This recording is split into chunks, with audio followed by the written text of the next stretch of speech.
Indonesia gelap. Artinya Indonesia tidak sedang baik-baik saja. Artinya Indonesia dalam kondisi yang tidak normal hari ini. Kenapa bisa begitu? Kita tahu sekarang PHK di mana-mana. Tahun 2024 250.000 orang. Baru 2 bulan di awal Januari dan Februari 2025 ini sudah 43.000 orang mengalami PHK. Kemudian jumlah kelas menengah menurun, kita tahu. Sementara itu warisan utang Jokowi 8.500 triliun. Dan tahun ini harus membayar utang jatuh tempo 800 triliun plus bunganya 500 triliun. Anda bisa bayangkan. Kemudian pajak turun, drop kondisinya. Dan Saudara Prabowo melakukan efisiensi anggaran.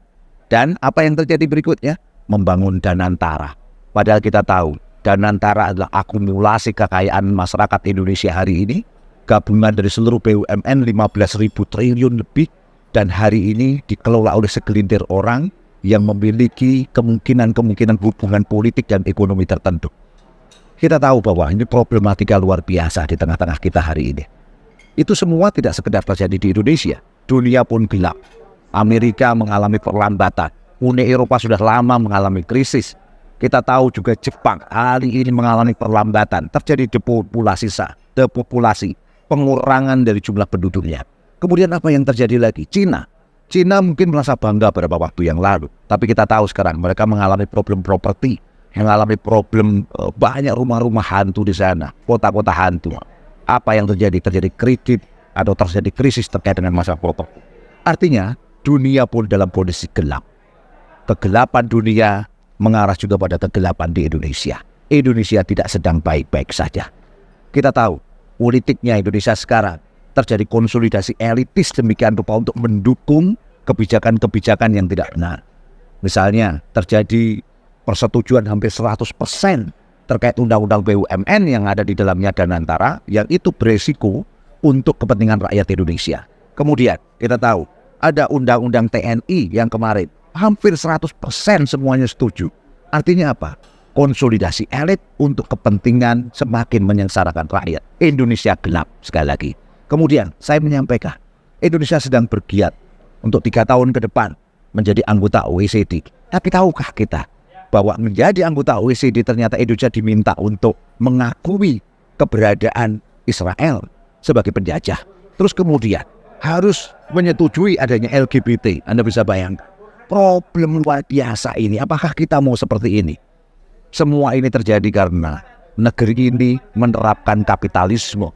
Kegelapan negeri ini, ketidaknormalan negeri ini, karena negeri ini menerapkan kapitalisme. Kapitalisme yang berbasiskan sekularisme, pemisahan agama dengan kehidupan. Dan itulah kegelapan. Kegelapan Indonesia dan kegelapan dunia karena diterapkannya sekularisme dan kapitalisme. Wallahu alladhina amanu yukhrijuhum minadh-dhulumati ilan nur. Allah menjadi pelindung orang-orang yang beriman, mengeluarkannya dari kegelapan menuju cahaya. Cahaya apa? Cahaya keimanan, cahaya Islam.